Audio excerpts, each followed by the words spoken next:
de 15, o sea, puede estar entre 12 y 14, que estaría somnoliento después de un politraumatismo craneal, o si está menor, o si está entre 8 y 12, es un paciente que está estuporoso. Si está menor de 8, está en coma, ¿cierto? Y esos efectos se pueden dar por muchas cosas, por lesiones contundentes, por lesiones que traspasan la piel, el hueso, llegan al tejido cerebral, pero aparte de las lesiones cerebrales, que finalmente si una persona se pega en la cabeza involucra el sistema respiratorio. ¿Por qué? ¿Por qué crees tú, María del Mar, que si una persona se pega en la cabeza tiene un trauma? Porque puede afectar el nervio frénico, súper bien. ¿Quién más tiene otro motivo, Mariana? Los centros respiratorios, excelente. Entonces ya nos vimos más arriba. ¿Y cuáles centros respiratorios? ¿Cuáles centros respiratorios?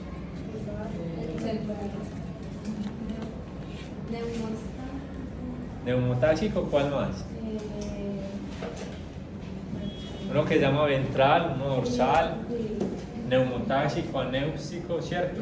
Y esos centros son los que le dicen a usted, respire, respire, respire. Usted no tiene que estar pensando constantemente en hacerlo, sino que su sistema nervioso, a través de esos centros respiratorios, regulan la profundidad y la frecuencia con la cual usted ventila, con la cual se contrae el diafragma a través del nervio frénico. Si usted se da muy duro en la cabeza y daña estos centros, pues finalmente puede terminar algo que se llama muerte cerebral, y usted ya no sería capaz de respirar por usted solo, a pesar de que su corazón lata, que sus pulmones estén ventilados por un aparato y su sistema intestinal funcione, pues no va a servir de mucho, ¿cierto? Porque es un estado en el cual no hay paso atrás y ya la opción sería donar órganos. Esto es de manera involuntaria estos centros, pero si usted quiere respirar de manera voluntaria, hiperventilar de manera voluntaria, hipoventilar, lo puede hacer a través de ¿quién? De la corteza. Entonces ya no lo haces con los centros, ¿cierto? De manera autónoma, sino que usted ya lo manda a través de la corteza cerebral. Si vamos un poco más, una de las lesiones también que hay que descartar es las lesiones cervicales y medulares. Recordemos que la columna vertebral, dentro de ella va la médula espinal, que de ahí salen los nervios para inervar los diferentes órganos. Y dependiendo de la altura donde usted se lesione la médula espinal, que no sabe usted, va a cambiar la palabra, donde el paciente se lesione la médula espinal, pues va a tener la disfunción. Puede ser parcial si hay una lesión o total si hay una sección completa. ¿Listo? Generalmente, cuando son las vértebras cervicales, que ustedes pueden ver que son las que más están expuestas, los pacientes tienen mucho riesgo de quedar cuadraplégicos y con disfunciones severas de la musculatura respiratoria. Cuadraplégicos finalmente no son capaces de mover ninguna de las cuatro extremidades. Cuadriparesia es que hay una disminución en la movilidad, pero pues lo puede hacer un poco. Al mismo tiempo, cuando estos nervios se dañan, se dan unos fenómenos interesantes a nivel del árbol traqueobronquial, y es que aumenta la producción de secreciones y el broncoespasmo. Entonces, finalmente el paciente termina inundado de secreciones y sin poder expulsarlos, porque su fuerza de contracción está disminuida por la lesión cervical. Entonces terminan con traqueostomía y en ventilación mecánica. Llevamos dos lesiones fuera de la caja torácica y las dos involucran el sistema respiratorio. Si bajamos un poco más, nos vamos a encontrar ahora sí con la caja torácica, pero lo vamos a dejar para este escenario. Y si bajamos un poco más, encontramos la región abdominal. En la región abdominal hay órganos vitales que concentran gran cantidad de sangre, como lo es el hígado y como lo es el vaso. ¿Listo? En ese escenario, un traumatismo cerrado de abdomen que genere una laceración hepática o una ruptura del vaso puede generar un hemoperitoneo inmediato, ¿cierto? Y si hay un hemoperitoneo, ¿qué es lo que estoy diciendo o qué les estoy traduciendo? Que hay una salida del contenido de la sangre al peritoneo. Si uno tiene 5 litros y se le van 2 o 3 allí, la presión cae y el gasto cardíaco cae, una hipotensión. Pero aparte de eso, fíjense, ahorita lo vamos a ver, la hemoglobina que está dentro de la sangre transporta el oxígeno, y si toda esa hemoglobina se va en la sangre hacia el peritoneo, los pacientes les va a dar algo que se llama hipoxia anémica. Van a tener hipoxia anémica porque no hay transportadores que lleven oxígeno a las células, y finalmente van a terminar con soporte respiratorio de cualquier tipo. Fíjense cómo en cualquier escenario estamos involucrados en cualquier parte de ellos. Si bajamos un poco más, está la región pélvica también tomada como crítica, y por último las extremidades, las amputaciones, las abrasiones de los grandes vasos. Cuando entramos en consideración el traumatismo torácico, lo traemos un poco a colación con casos clínicos.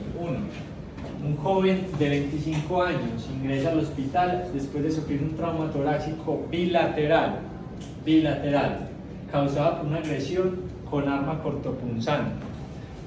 Recuerden que en patología estamos describiendo causa, que es etiología. Etiología es causa. Manifestaciones clínicas son signos y síntomas, ¿cierto? En este escenario, la etiología del trauma torácico es por una arma cortopunzante. Presenta dificultad para respirar severa y dolor agudo en el pecho al llegar al servicio de urgencias. Se observa un neumotórax derecho a la evaluación inicial, por lo que se realiza una toracotomía derecha con inserción de un tubo torácico para drenar el aire acumulado en la cavidad pleural derecha. ¿Por qué los pacientes presentan dificultad respiratoria en un politraumatismo torácico por heridas cortopunzantes? Luna, ¿por qué? Pues porque entonces, Luna nos expone que el paciente presenta dificultad respiratoria por el dolor, y es una variable indirecta de la dificultad respiratoria. Cuando tenemos dolor, no somos capaces de expandir el tórax totalmente, sino que nuestra respiración se vuelve rápida y superficial para evitar el dolor, muchas veces como mecanismo compensatorio. Marcos, ¿cuál es la otra? El neumotórax, ¿sí o qué? O hemotórax, ¿cierto? ¿Cómo se explicaría fisiológicamente eso? todo el material. Fisiológicamente, ¿cómo llegaría la dificultad respiratoria allí? Dejémoslo ahí, dejémoslo en comprimir los pulmones y no va a haber aire para eso. Entonces va a agudizar inicialmente la dificultad respiratoria y lo complica el dolor. Entonces son muchos los mecanismos que allí se presentan en este paciente.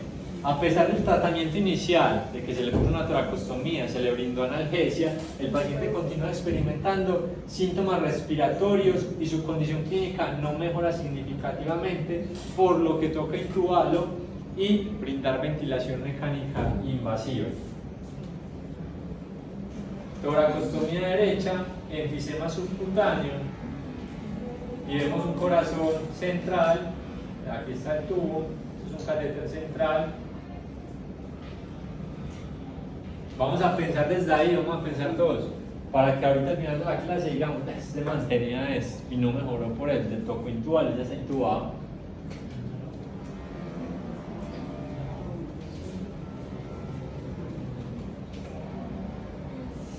El trauma de tórax lo vamos a definir como una lesión en el área del tórax que comprende la parte del cuerpo, desde el cuello hasta el abdomen. Simple, ¿cierto? Es que la patología es fácil en ocasiones. Puede ser causado, o sea, la etiología, por una variedad de situaciones, muchas situaciones. Accidentes automovilísticos, caídas, lesiones deportivas o actos violentos. Curiosamente, hace 15 días, ay madre,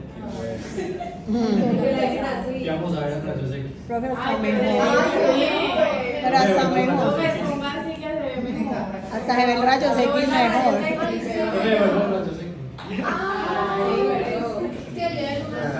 ¿Vieron lo mismo con un cilindro? Obvio, no. Bueno, ¿por qué no mejoró este paciente? Levante la mano, ¿por qué no mejoró el paciente? Mariana. Yo creo, pensando, no sé si me equivoqué, que sería por la sobrecarga y como si el corazón estaba crecido. Bueno, para establecer un corazón crecido, ahorita le vamos a trama de tórax. Vamos a aplicar el índice cardiotorácico, que es A más B dividido C. La aurícula más el otro espacio auricular dividido desde el ángulo costofrénico derecho al ángulo costofrénico izquierdo y debe ser menos de 0.5. ¿Aplica en este caso? No aplica uno, porque uno diría, cierto, a ojo que no tiene cardiomegalia, y le voy a decir la segunda clave. Si en las placas anteroposteriores no se mide el índice cardiotorácico porque se proyecta y magnifica la silueta cardíaca, entonces se miden las posteroanteriores. Sin embargo, no vas a pelear en su vida con ningún profesor, por eso así se me olvidó los sacos ya enseguida. ¿Alguna otra opción? Yo diría que por un posible derrame pleural, porque el tubo se lo pusieron pues como en la parte superior para poder el neumotórax, el aire. Pero ahí se puede, sí, se puede decir que sí hay ángulo costofrénico, cardiofrénico borrado en el. ¿Está borrado aquí? No está borrado. ¿Acá está borrado? No. ¿El ángulo se ve aquí? Sí, los ángulos.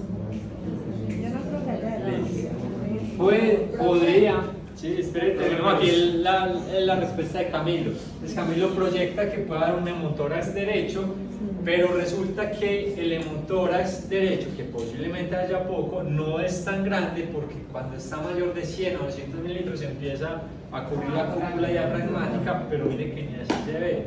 Pero puede que tenga, pero mire que eso nos lleva a esto. Creo que es verdad que el hígado está como inflamado, muy arriba. Listo, entonces el hígado está inflamado. Este espacio que usted ve acá, en comparación con este, a veces es normal, porque el hígado hay 1.9 centímetros por encima con respecto al izquierdo. Pero hay una observación interesante y es que está mucho más allá de 1.9, está un poquito más. Pues para mí se tiene que ser con el hígado. Listo. O hay ¿Me María del Mar? y creo que en este lado tiene que circulación compensatoria, lo que indica pues que hay un atrapamiento de aire, lo que no permite que Sí, el pulmón izquierdo está más. Hiperinsuflación compensatoria. Es un joven de 25 años que no tiene bronquitis, ¿cierto? Bueno, es que el insuflado del otro pulmón está atrapando aire en el otro pulmón. Si miramos bien, si es un atrapamiento versus este, vamos a encontrar unas características únicas. ¿Qué es? ¿Es normal que el corazón se encuentre de esta manera y no se ve el ventrículo izquierdo? ¿Es normal que se desplace la silueta cardíaca hacia la derecha? ¿Es normal una radiolucidez periférica en la base pulmonar izquierda? ¿Son signos indirectos de qué? ¿Qué puede desplazar el corazón hacia allá?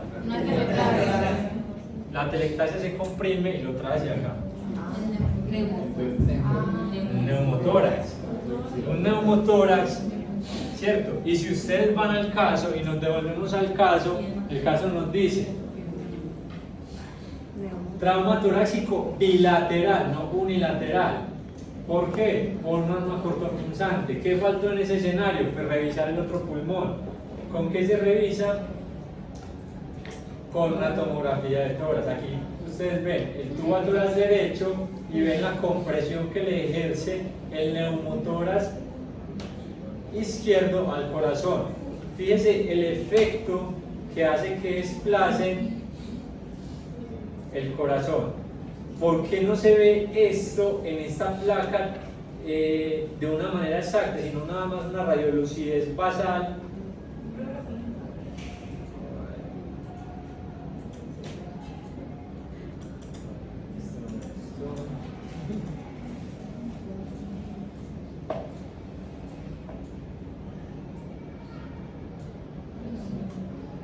Ven ustedes cómo el aire desplaza la silueta cardíaca hacia el lado derecho del paciente, ¿cierto? ¿Y por qué no se ve en esta placa de rayos X? ¿Por qué no lo podríamos evaluar acá? Resulta que el aire tiende a ascender, ¿cierto? Y las placas deben tomarse con los pacientes generalmente, o Fowler o parado. Y mejor si ellos sacan las manos para que sea una posterior anterior, que el rayo entre de esa manera. Pero en los pacientes críticos y en urgencias, las placas se las toman los pacientes acostados. Por lo tanto, el aire sube, asciende, pero no asciende de esta manera, sino que hacia allá, permitiendo ver estructuras pulmonares y haciendo un poco más difícil la lectura de ello. Entonces, en conclusión, las radiografías deberían tomarse en posición Fowler, ¿cierto? Y nosotros deberíamos entrenarnos para interpretar también radiografías de tipo AP cuando el paciente está totalmente acostado, que se presentan con neumotoras separando la silueta cardíaca, se presentan a veces basales, que no es lo normal. Entonces es interesante evaluar estos escenarios.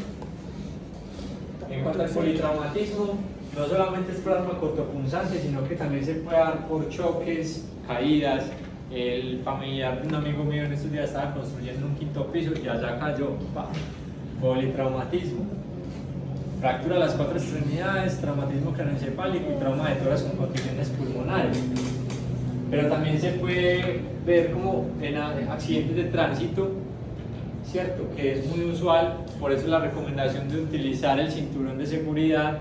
Entonces, de ahí salen las políticas de salud pública, de todas esas estadística y epidemiología que vemos en patología. Si en Estados Unidos ven que se les está muriendo las personas de trauma torácico por no utilizar cinturón, pues la recomendación y la obligación es cinturón y si no multa. De acá es donde se rigen las políticas y ustedes el día de mañana tienen un escenario para trabajar en salud pública. Idealmente, pues para uno me diría que bueno que se viera así en la neumotoras más fácil, pero no se ve así tan fácil, ¿cierto? Miren que este desplaza totalmente el corazón,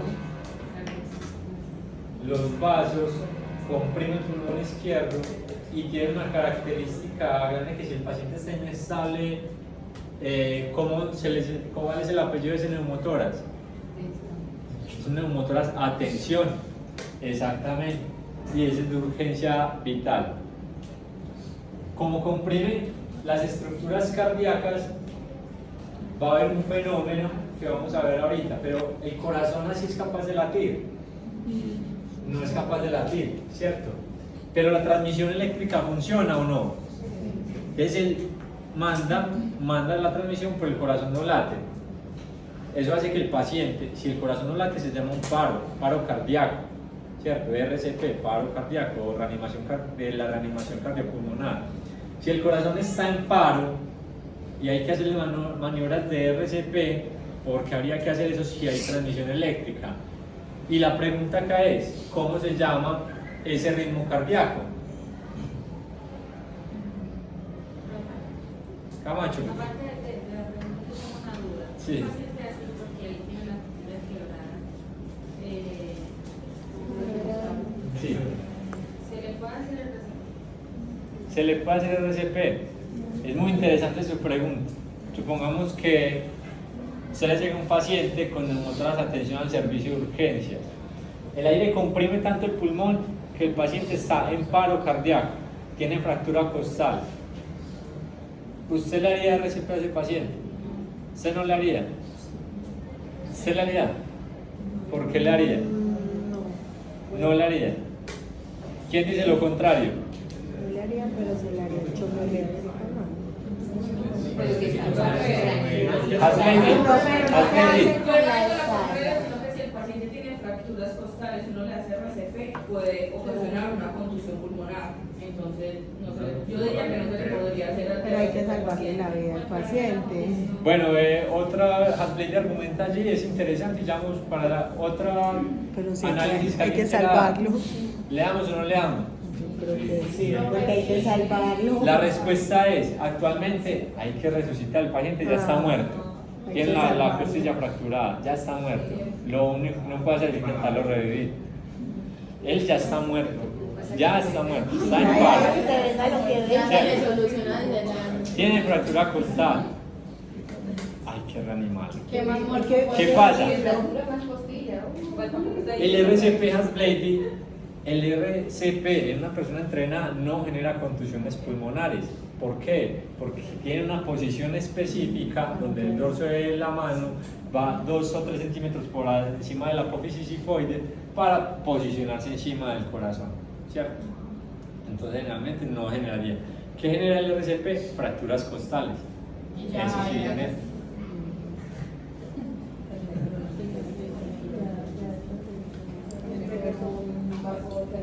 Ahí andando por las redes sociales me encontré un video muy interesante el fin de semana que yo no creo que cargue porque ahí sí me cargó.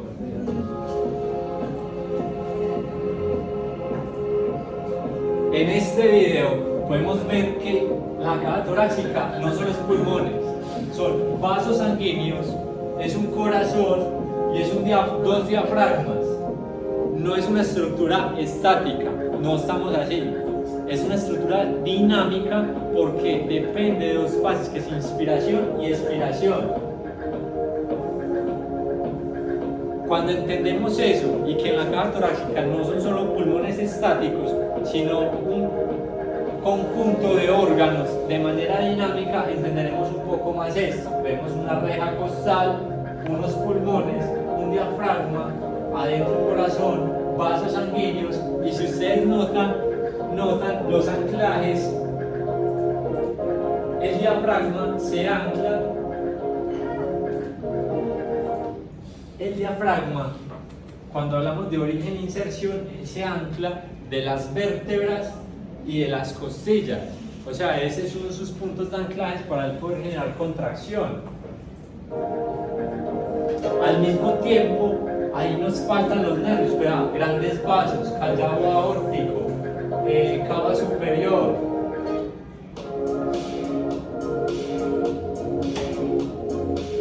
grandes vasos, vasos pequeños, lóbulo superior.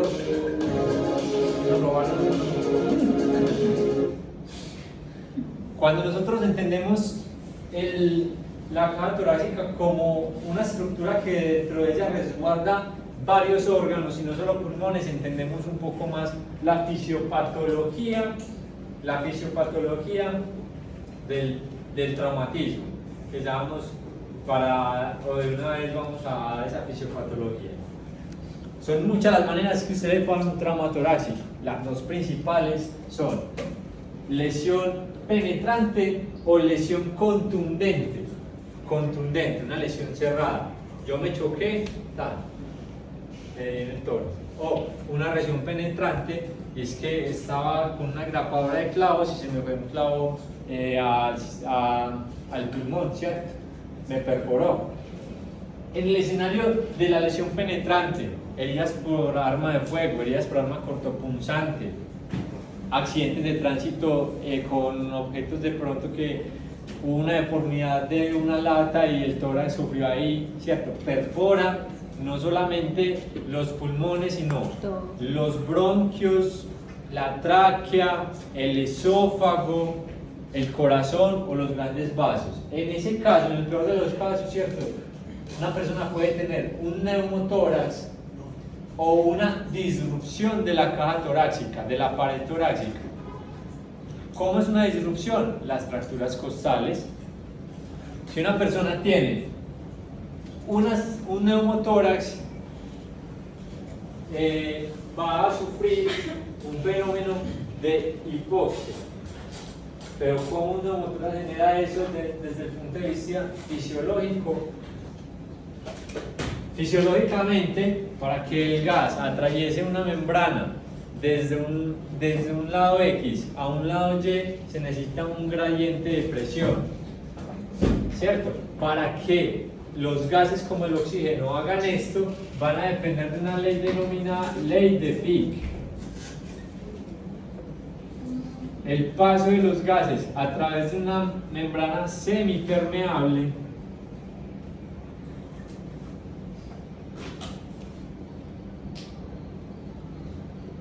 vaso sanguíneo alvéolo. bronquiolos terminales. Para que los gases pasen de acá a acá, se necesitan varias condiciones. Una de esas condiciones, Camilo, ¿cuál es una de esas condiciones?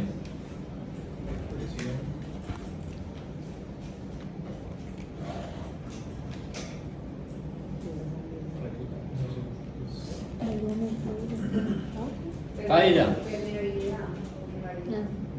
No, es que ya está escrito, eso no es de Marulanda. Miguel, Marco. Paisa. Porque abajo. Bueno, ahí sí me preocupan un poquito, pero no se preocupen que aquí nos Usted nos enseña. enresa eso, ¿cierto? Vamos a ver si Pero eso ya lo habían visto, ¿cierto? Después no digan que no tiene eso. Ya, entonces, para que un gas como el oxígeno o el CO2 pasen a través de una membrana semipermeable, porque no es permeable del todo, porque aquí se queda el nitrógeno, depende de un gradiente, no de una presión, sino de un gradiente de presión o un delta de P, que es, si aquí hay mayor concentración de oxígeno, pasa a un lugar de menor concentración. Si acá hay más oxígeno, pasa para acá. Y si acá hay más CO2, pasa para acá. Como acá hay menos oxígeno, el oxígeno difunde y llena la sangre, la hemoglobina, de oxígeno. Y como viene la sangre desoxigenada desde acá, pues el CO2 sale a través de esa membrana. Necesitamos un gradiente de presión, pero ese gradiente de presión también se puede ver interrumpido por otros factores que vamos a ver acá, como cuál, el grosor de la membrana, la difusión de los gases va a ser inversamente proporcional al grosor de la membrana. Si esta membrana, si el epitelio alveolar es más grueso, va a difundir mucho menos, porque va a ser más difícil que se dé ese gradiente de presión para que pase de acá a acá. Es claro.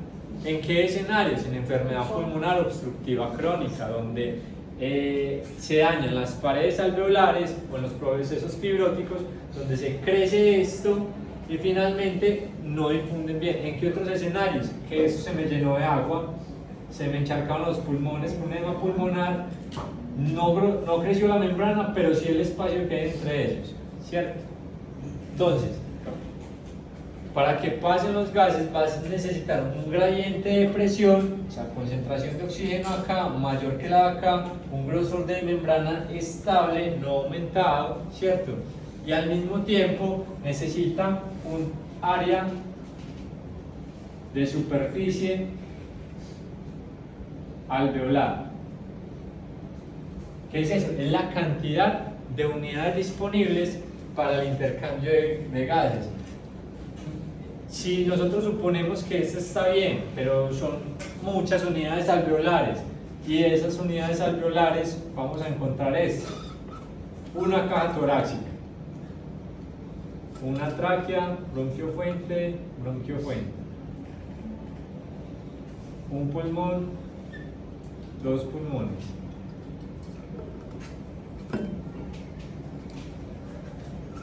En el caso de ese paciente, un paciente normal tiene un área de superficie normal, tiene espacio, área disponible, hectáreas para vender de lo lindo, pero si le da un neumotórax, como en el caso de nuestro paciente, el neumotórax llega y se roba ese espacio del pulmón y lo comprime, lo que hace que estas unidades alveolares se compriman.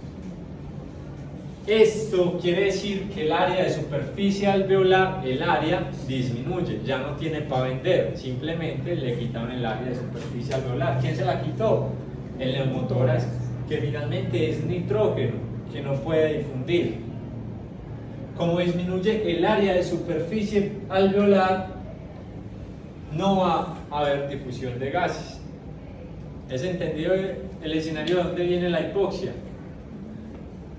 Ese neumotórax disminuye el área y el paciente va a tener una inadecuada transferencia de gases.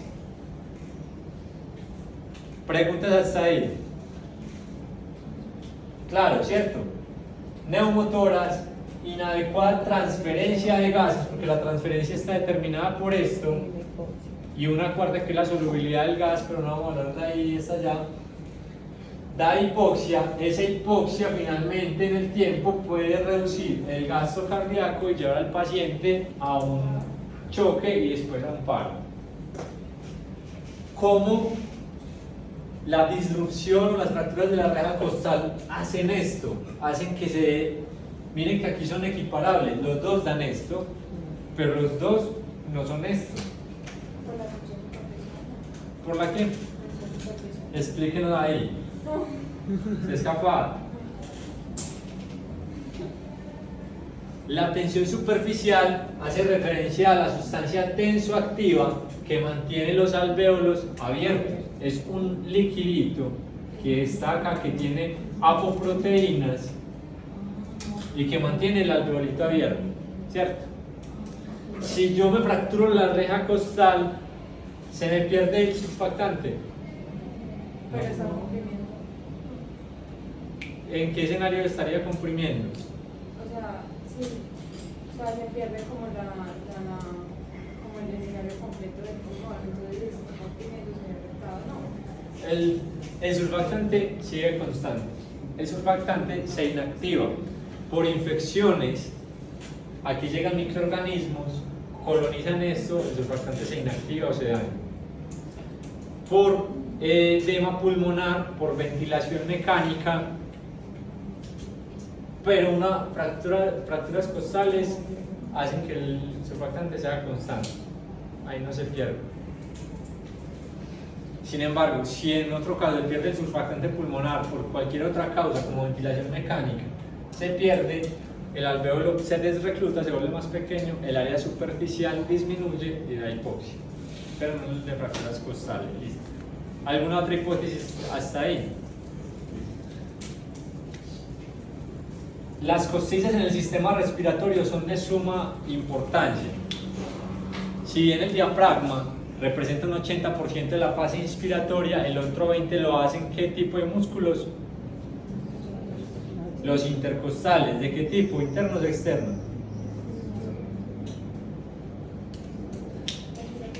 Bueno,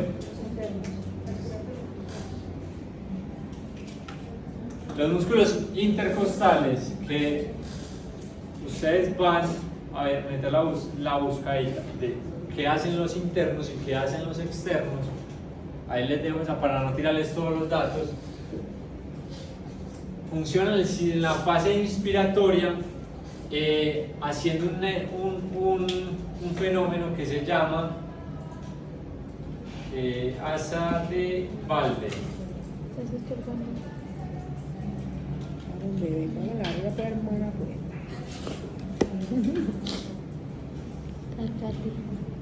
Esto que ustedes ven acá, cuando uno respira, los músculos intercostales se contraen, generando un efecto de asa de Valde. Una asa es una manejilla. Haga de cuenta que esto es una manejilla, y cuando se da la inspiración, pasan de estar acá a aumentar la caja torácica, ¿cierto? Este es el esternón, y este se llama movimiento de bomba. Cuando usted respira, el esternón va un poco hacia la parte anterior, aumentando el diámetro antero-posterior y ganando volumen pulmonar. ¿Qué nos pasa en este escenario? En este escenario no están malos los pulmones, está malo es la caja torácica, porque sufrió unas fracturas importantes.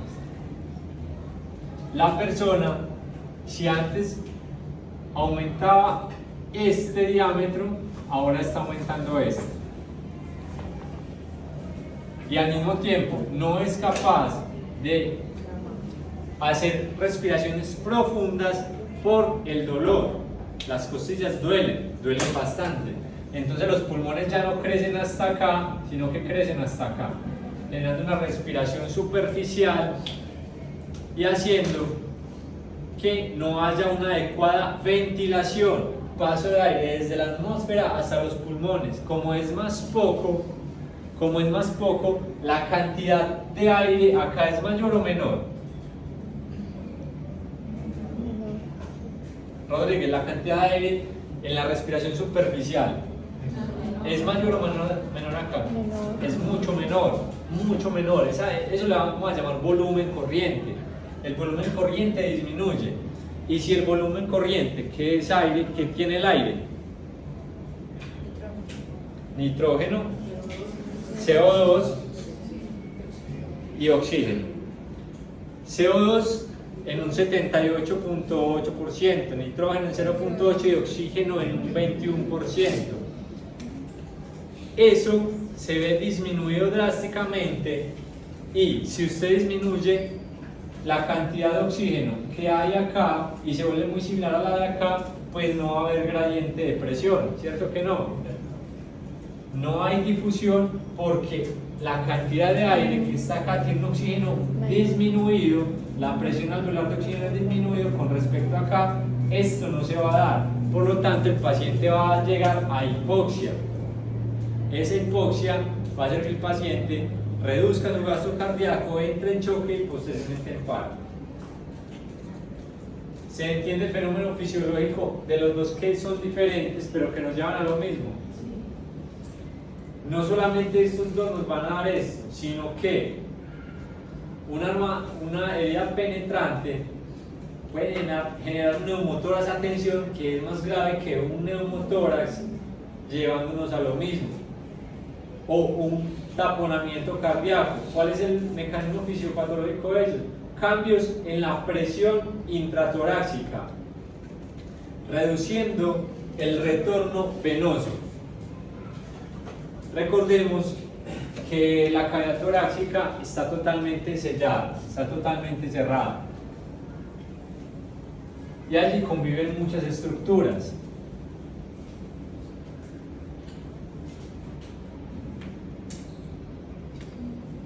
Una herida penetrante afecta o el corazón o el pulmón, y si nos da un neumotórax a tensión, comprime el corazón. El corazón tiene algo que se llama gasto cardíaco, que depende del volumen de eyección por la frecuencia cardíaca, y que generalmente es de 5 litros por minuto.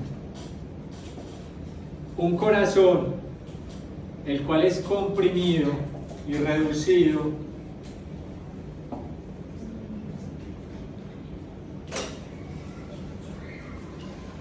y que no va a latir, va a llegar acá cuando. Recordemos que el volumen de eyección depende de unos factores: el retorno venoso,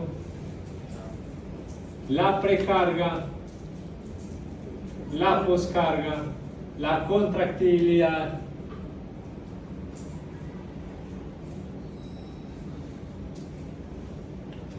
en especial fijémonos en el retorno venoso. Este corazón que está totalmente comprimido,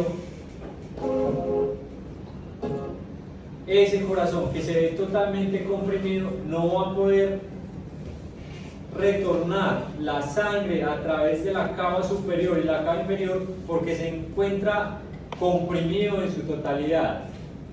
Entonces, el corazón, su estructura eléctrica funciona, pero su bomba no late.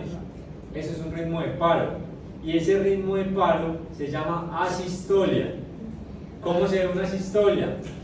El electrocardiograma te muestra los complejos PQRS, pero no te muestra cuando le tocas no tiene pulso. El corazón no late, pero el electrocardiograma dice que las células están mandando electricidad. Esa disminución del retorno venoso lleva a reducir el gasto cardíaco, al choque y después al paro. Tenemos otro que es, en las heridas penetrantes podemos presentar laceraciones pulmonares o laceraciones cardíacas. Los dos, la laceración pulmonar que compromete el ilio son grandes vasos, y los pacientes van a sufrir hemorragias masivas con presencia de hemotórax o hemomediastino, generando un choque hipovolémico, perdiendo la sangre, y generando hipoxia anémica, reduciendo el gasto cardíaco por el volumen de eyección disminuido, ahora no por compresión extrínseca, sino porque dentro de él no hay sangre, y terminando en paro. En las heridas contundentes también se puede dar un neumotórax, no necesariamente cuando hay una herida penetrante, sino que cuando hay heridas no penetrantes de alta cinemática, que más adelante vamos a ver eso. También se puede haber o se puede encontrar disrupción de la caja torácica o fracturas de la reja costal. ¿Cómo? Me levantó una moto, no me rompió el tórax, pero sí las costillas. En el otro escenario, ¿cuál es? Me dieron un balazo, me rompió la costilla y me penetró, ¿cierto? Entonces esa es como la diferencia entre los dos escenarios. Pero generan lo mismo, el mismo fenómeno de inadecuado transporte de gas. En la contusión pulmonar también podemos tener contusiones pulmonares, las cuales se pueden manifestar hasta 72 horas después del trauma. El paciente le llega a usted a urgencias, no, es que me choqué en la moto, normal, tengo algo de dificultad para respirar, listo, le pones oxígeno, ves que tiene un poco de hipoxemia, satura 89, le subes el oxígeno a 3 litros por minuto, ya está lleno.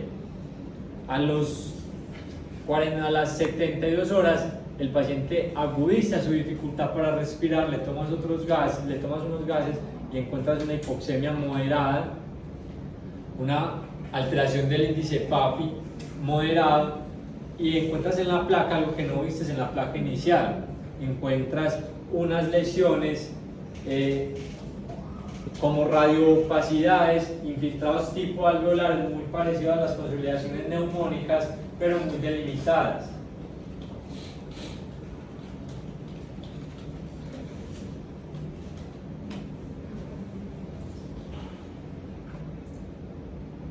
Esto puede ser una contusión pulmonar grande dependiendo del escenario.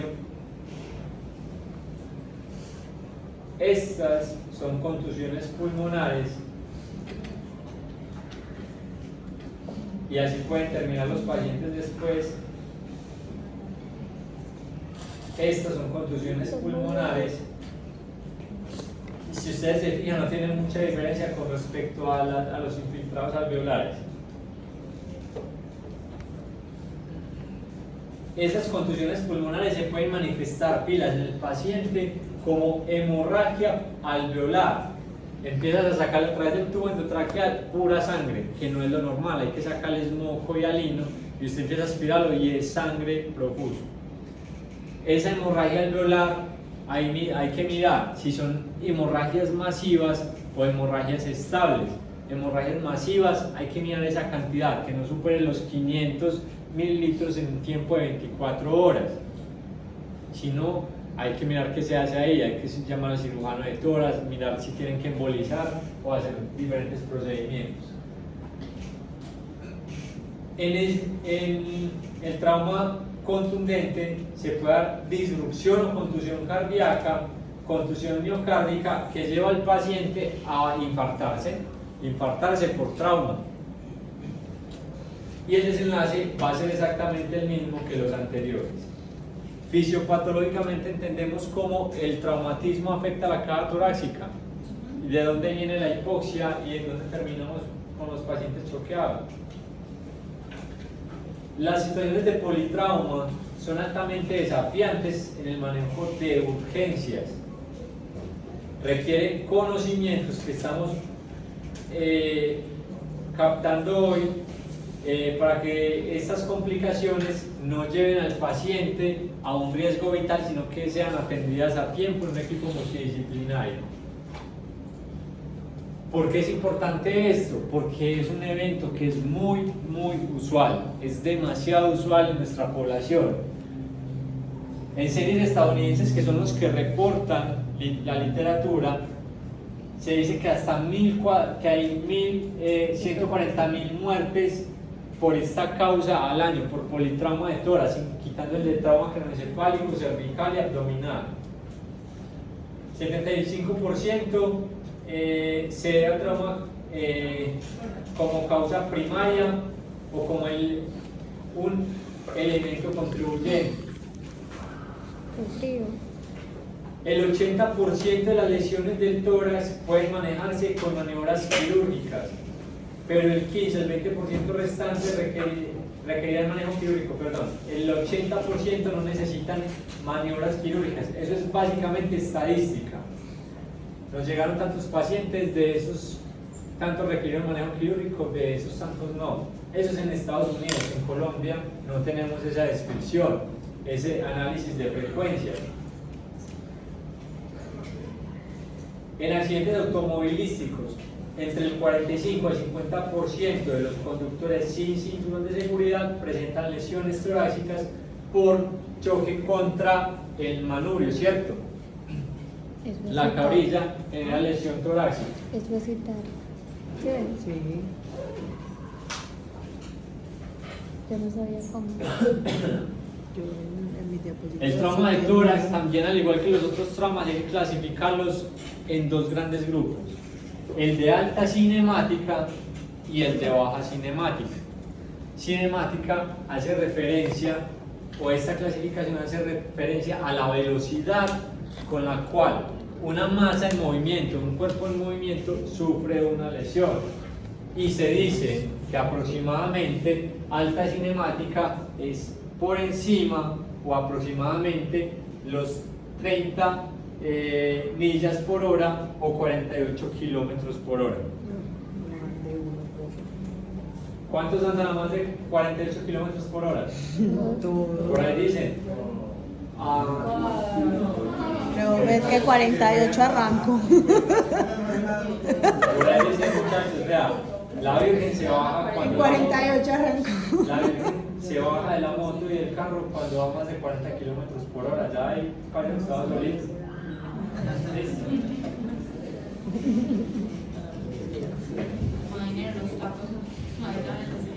¿Quién expresa eso?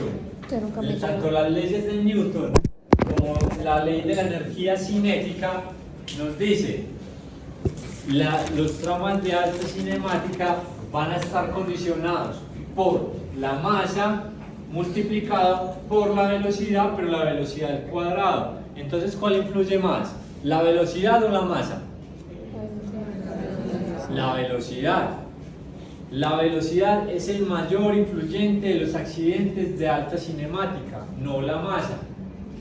Sin embargo, la masa también es representativa. ¿Cómo se establece eso? Masa dividido 2 por velocidad dividido 2. Miren ustedes cómo personas de 68 kilos a 48 kilómetros por hora pueden tener un trauma de alta o baja cinemática. De alta cinemática a solo 48 kilómetros por hora.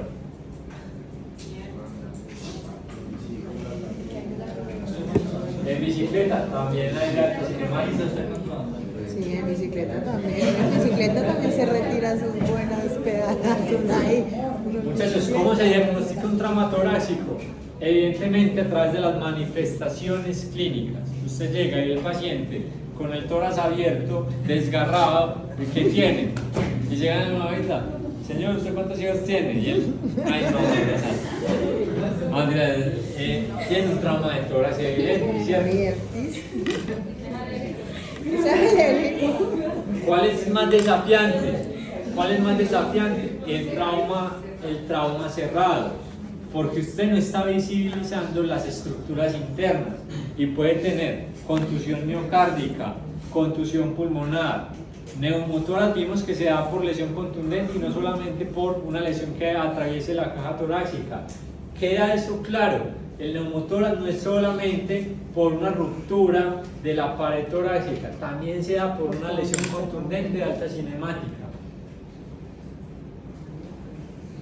Para ello vamos a utilizar las imágenes diagnósticas, rayos X, tomografía, si es necesario resonancia magnética cuando hay daño de estructuras de los grandes vasos, entre otros. La anamnesis es supremamente importante para conocer cómo se dio el fenómeno. Es muy común que las personas de edad avanzada generen traumas o politraumas asociados a situaciones de la vida cotidiana, como bajar, subir escaleras, montarse en el bus, entre otras cosas. Los deportes son escenarios donde se presenta esto. ¿Cuántos no vemos nosotros las noticias donde los jugadores de la NFL después de un trauma grande quedan choqueados, o actualmente en las peleas que se llama, ¿cómo se llama? Artes marciales mixtas, esos manes quedan ahí? ¿No los han visto? O sea, Están más duros.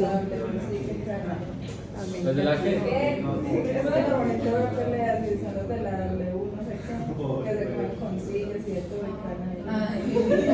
Con sillas. Sí, Con sillas. ellos se salen del ring y se cogen la silla y ¡pim!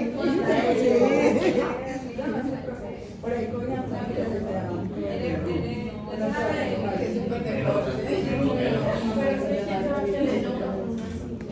Con una silla. Sí, profe, ellos se salen del ring y cogen la silla y le dan al otro.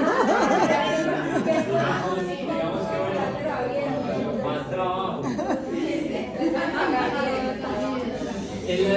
En el diagnóstico hay varias escalas. Una de las más influyentes a nivel global es la escala de Injury Severity Score, que ella hace lo que dijimos al inicio: coge cabeza y cuello, cara, tórax, abdomen, extremidades, y saca un puntaje a través de una ecuación matemática y finalmente lo suma. De ellos no nos vamos a aprender cómo hacer la ecuación matemática. De ellos vamos a aprender que la escala va de 0 a 75. De 0 a 75. Con un punto de corte donde mayor a 25 significa una lesión crítica o muy grave. Cuando es mayor o igual a 25. Y si es menor de 25 puede ser entre 16 y 24 lesiones graves, entre 9 y 15 lesiones moderadas y menor de 9 lesiones leves.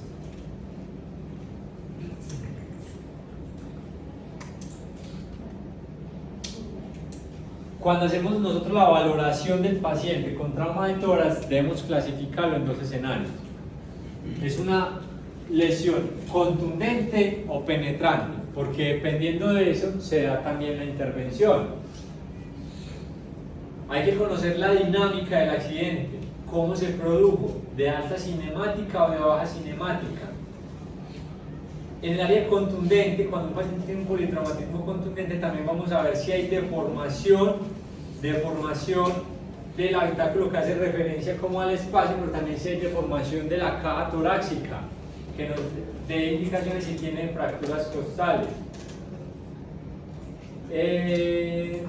En lesiones contundentes se valora también si requieren extracción prolongada, o sea que la persona que estuvo en el accidente se demoró mucho tiempo en sacarla, y ahorita vamos a ver por qué, y es porque posteriormente hay que garantizar una normotermia y evitar que el paciente sufra hipotermia, porque esos factores contribuyen a reducir finalmente el gasto cardíaco y hacer que los pacientes tengan más riesgo de mortalidad.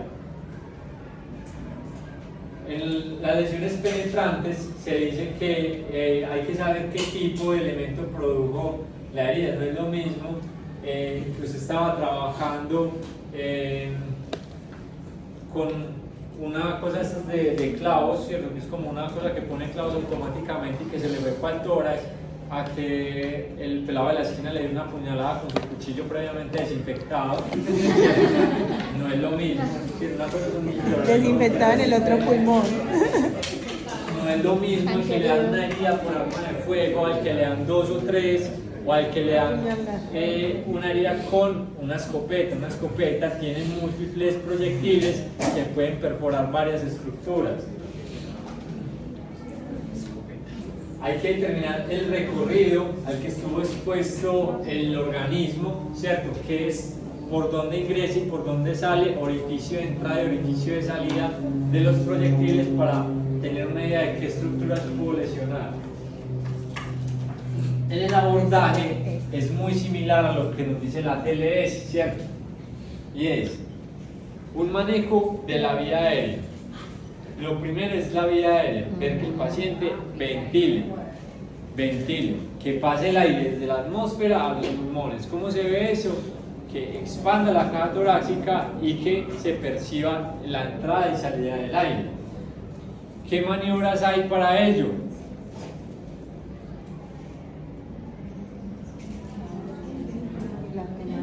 Usted va por la calle, no está, usted salió de turno. Yo lo miro desde esta Politraumatismo. Tan, le cayó el man ahí a sus pies para que sea atendido. ¿Cómo se hace el manejo de la vía aérea? A veces yo he visto que como que le interesa como para que puedan. Lisa, ¿cómo?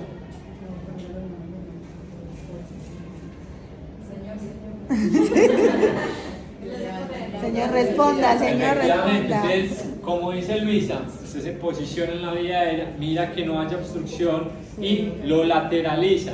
Lateralizarlo permite que no vaya a haber una broncoaspiración y que la lengua y en el relajamiento muscular no obstruya la vía aérea.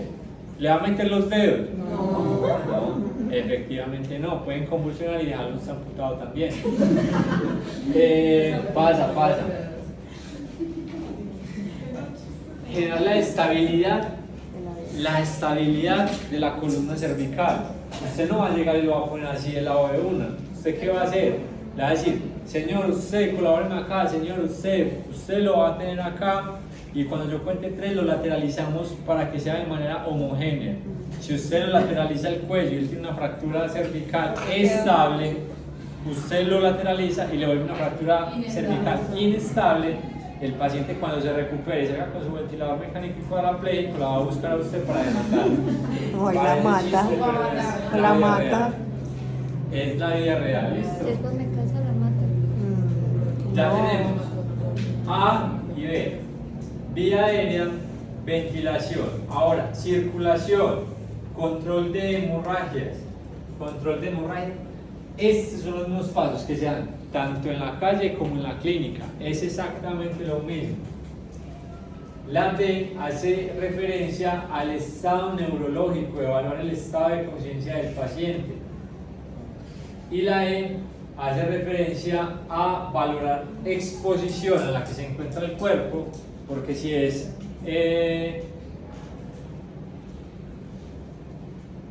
esto a veces suena como raro, pero son cosas que han pasado y que nos ha tocado, ¿cierto?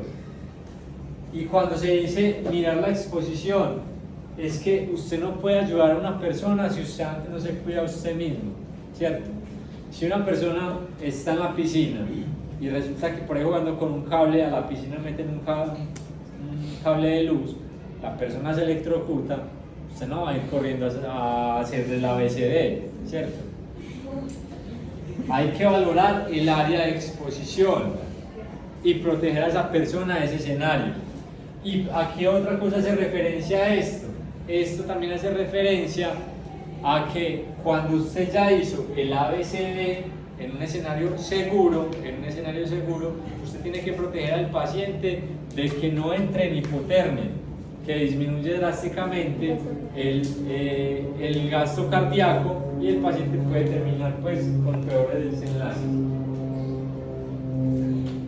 Vimos el caso clínico, terminamos.